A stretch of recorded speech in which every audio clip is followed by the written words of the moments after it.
સ્થાનિક સ્વરાજ્યની ચૂંટણીના શ્રી ગણેશ થઈ ચૂક્યા છે। ચૂંટણી પ્રચારમાં પણ પાપા પગલી કરતો આગળ વધી રહ્યો છે। તેના પગલે ખેડબ્રહ્મા નગરપાલિકાની ચૂંટણી માટે કાર્યાલયનો શુભારંભ કરાયો હતો। ખેડબ્રહ્મા શહેરના મધ્યસ્થ કાર્યાલય તેમજ વોર્ડ નંબર 6 અને 3ના ભાજપ કાર્યાલયનું ઉદ્ઘાટન જિલ્લા ભાજપ પ્રમુખ કનુભાઈ પટેલના હસ્તે કરવામાં આવ્યું હતું।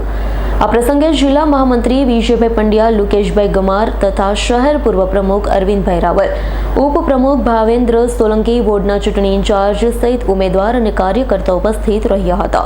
ખેડબ્રહ્મા નગરપાલિકાની 28માંથી 28 સીટ પર ભાજપનો ભગવો લહેરાશે તેવો આશાવાદ જિલ્લા મહામંત્રી વિજય પંડ્યાએ વ્યક્ત કર્યો છે। ખેડબ્રહ્મા નગરપાલિકાની સામાન્ય ચૂંટણી જ્યારે યોજાઈ રહી છે ત્યારે જિલ્લાના યશસ્વી પ્રમુખ મુરબ્બી કનુભાઈ પટેલના વડપણ હેઠળ 3 નગરપાલિકાઓ તલોદ, પ્રાંતિજ અને ખેડબ્રહ્મા જે ચૂંટણી યોજાઈ રહી છે એના પ્રચારના શ્રી ગણેશ એમની આગેવાનીમાં શરૂ થઈ રહ્યા છે। એના અંતર્ગત આજે ખેડબ્રહ્મા શહેરમાં 3 કાર્યાલયોનું એમના વરદ હસ્તે ઉદ્ઘાટન થયેલ છે।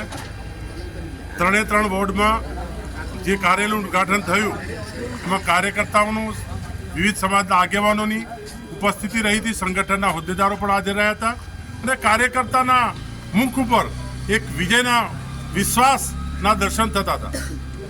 ખેડબ્રહ્મા નગરપાલિકા, ખેડબ્રહ્માના નગરજનો એ ભારતીય જનતા પાર્ટીને હૃદયમાં બિરાજમાન કરી ચૂક્યા છે। જે હમણાં જ ગત લોકસભાની ચૂંટણી ગઈ, વિધાનસભાની ચૂંટણી ગઈ ત્યારે ખેડબ્રહ્માના નગરજનો એ આપણા યશસ્વી દેશના વડાપ્રધાન નરેન્દ્રભાઈ આજે દેશને વિશ્વ કક્ષાએ જ્યારે મૂકવા જઈ રહ્યા છે, આ દેશની આર્થિક સ્થિતિ એ 5મા નંબરથી 3જા નંબર પર મૂકવા જઈ રહ્યા છે અને તાજેતરમાં જે બજેટ રજૂ થયું એ જે વેપારી મિત્રોમાં ઉદ્યોગ કર્મ એક આનંદ છે કે 12 લાખ સુધીની આવક એ ટેક્સ મુક્ત કરી છે। ત્યારે એ ખેડબ્રહ્માના નગરજનો એ ભારતીય જનતા પાર્ટીના ઉમેદવારો એ કમળ છે, એ ઉમેદવારો કમળરૂપી પ્રતિક રૂપે છે।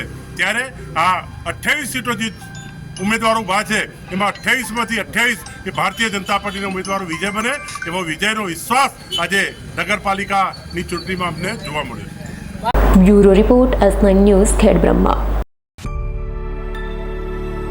અમારી તમામ માહિતીથી અપડેટ રહેવા માટે જોડાયેલા રહો S9 ન્યૂઝ સાથે।